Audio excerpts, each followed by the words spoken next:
Thank you, Mr. President. We could pass this bill, pass the last one. The results are still the same. We may as well just pass a bill to send the rich to Sea Island a few more times a year on taxpayer money. Our Republican colleagues have kept saying that eliminating the state income tax, lowering it to this massive degree, won't raise sales taxes. That sounds really nice, but it is complete magical thinking. And for the families that are struggling to pay rent, childcare, utility bills, buy their groceries, it's worse than a slap in the face. It is a flat-out scam. You cannot blow a hole in our state budget bigger than a sinkhole swallowing Stone Mountain and pretend that the money doesn't have to come from somewhere. Income tax funds half our state budget. That pays for schools, public safety, healthcare, infrastructure, the basics that even make us a state.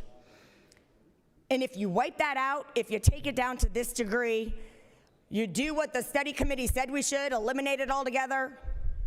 And I think everyone's still saying, my Republican colleagues are still saying, we'll eliminate it in 6 years. You either slash services dramatically, and by dramatically I mean like closing our public universities, or you got to replace the revenue. There is no third option. And for those of you who are being, and I think it's probably play acting, those of you who are being willfully obtuse, saying, oh, I read the bill and there's nothing in there about sales taxes. You don't have to take it from me.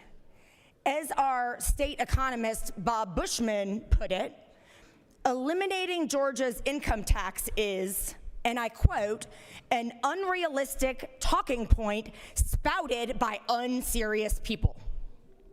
He warned that because the income tax makes up half of state revenue, you have to replace almost all of it to avoid fiscal disaster. And how do you replace it? Well, as our state economist Bushman spelled out, the only realistic alternative, and those are his words, the only realistic alternative to income tax is a sales tax, which is why that's what they have in Florida, and that's what they have in Tennessee and these vaunted states that we apparently want to emulate. And when it's sales tax instead of income tax, that means the rich pay less, the middle class pay more. And that's not rhetoric, it's basic math. And let me ask you, if everything we just heard during the last bill is correct, and that means Bob Bushman is totally wrong. And let me ask you, if he is so clueless about economics, why was he hired as our state economist? Some of you may need to go have a talk with him, because apparently you know a lot more about how the economy works and revenue works than he does.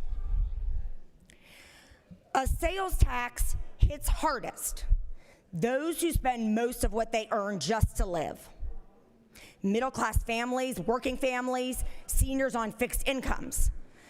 So let me just break it down a little more in real numbers for those Republicans who say this is a lie, don't understand the economy, or here's another possibility, and I'd wager that this one is actually closer to the truth for many of you, are just kind of soldiering on with the Republican talking points, even though you know that these bills are pie-in-the-sky nonsense.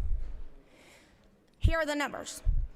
If you make $60,000 a year, nearly every dollar, perhaps every dollar, will go to rent, mortgage, groceries, gas, school clothes, prescriptions.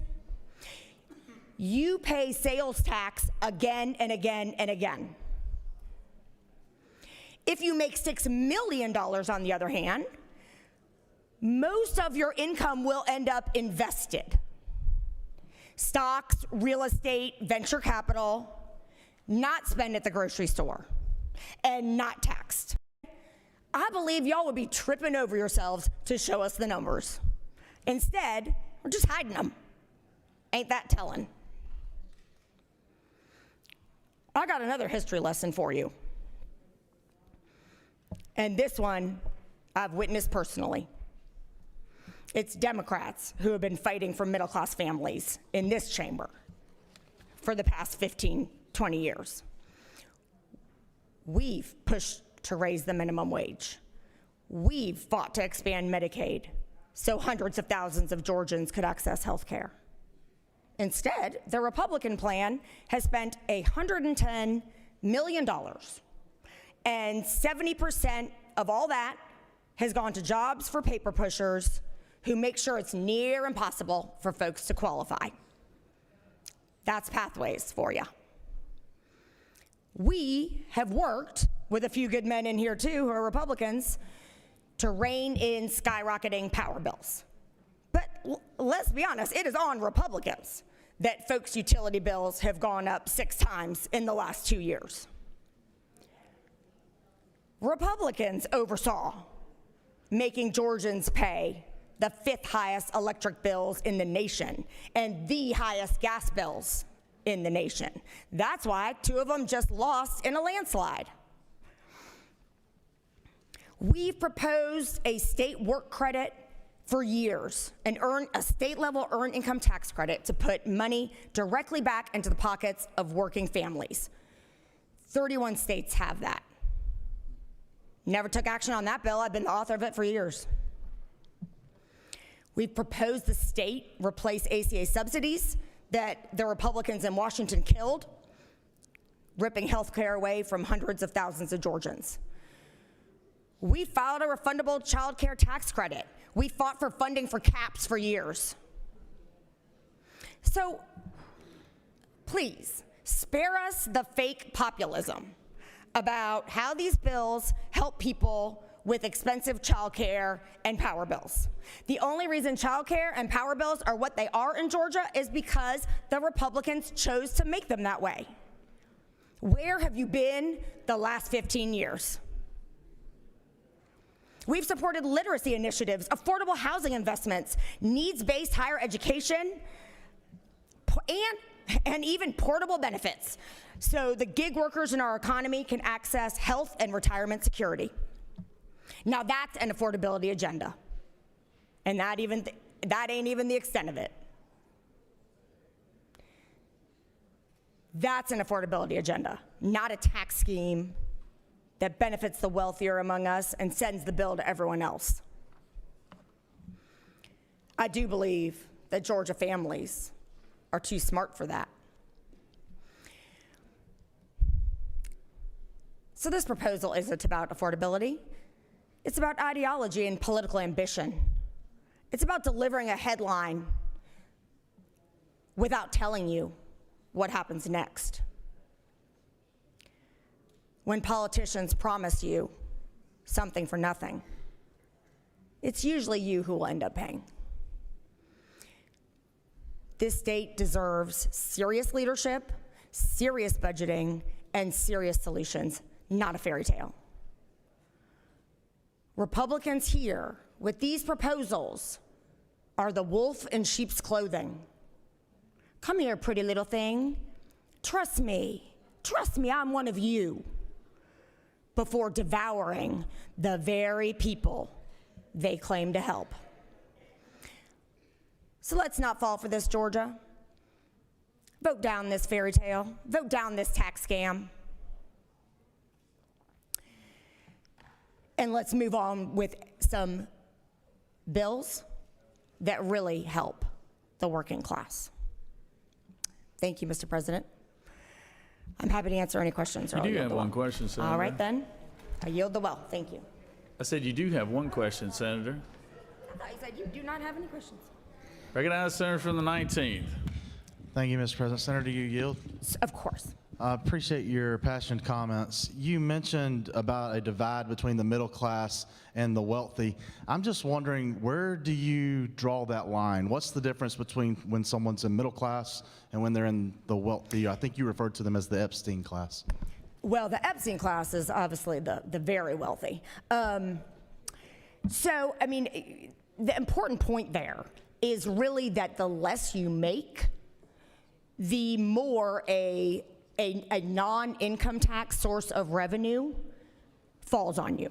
So basically, it's like pushing the tax burden downward. So if I make 140K, and I still have to spend a much higher percentage of my income on basic necessities in day-to-day life than someone who makes 300,000 or 500,000. So in that sense, a non-progressive income tax-based solution means that I still pay more. So really, that's the crux of the debate. Will the senator further yield? Sure. So is there a dollar value that you think is the break line between middle class and the wealthy? I really think the very important point is the less you make, the more you will spend in taxes. Will the senator further yield? Sure. Because am I correct to believe you would support a tax cut for the middle class? Would that be fair? Well, I would support, for example, I've been the author all these years of the work credit bill. I would support a higher standard deduction. Yeah, Senator- I do believe, yes, I believe, and that is where some of these credits that we are discussing should be examined. But you can't do the pie in the sky things in these bills and Senator- expect to make up for them that way. They're just they're a much smaller percentage of our revenue or our revenue expenditure than the taxes are. Would the senator further yield? Sure. You just said you would support a higher standard deduction. The bill that just came before you raised the standard deduction from $24,000 to $100,000 for a working family, quadrupling it, yet you voted against it. Because as Bob Bushman explained, you cannot eliminate all that revenue without something to make it up, or otherwise you court fiscal disaster. And the only alternative is the sales tax, unless we're going to institute a state property tax. And the income tax, people who make more pay more. The sales tax, people who make less pay more. Will the senator yield for one final question? If you can Absolutely. if To you my can give friend, me the a- Appropriations Chairman. If you can give me a dollar amount on this one, I will not ask you again. What is the break line between the middle class and the wealthy class that you mentioned earlier? What dollar value? It depends on where you live. There's a lot of things. And that's kind of not, who cares? The point is the less you make, the more you pay. Then, will Senator yield again? Yes. You can pick where. If you pick DeKalb County or pick Atlanta or pick South Georgia, I'm just wondering what you think the middle class break dollar Well, is for there whichever was a- place you pick. There was an op-ed, I think, in the Wall Street Journal recently that suggested that 140K these years was basically the poverty line. So you would say that I'm not saying that. I'm just letting you know. thank you for your time. Thank you, Mr. Appropriations Chair. I appreciated your passionate closing speech on the last bill. I yield the well.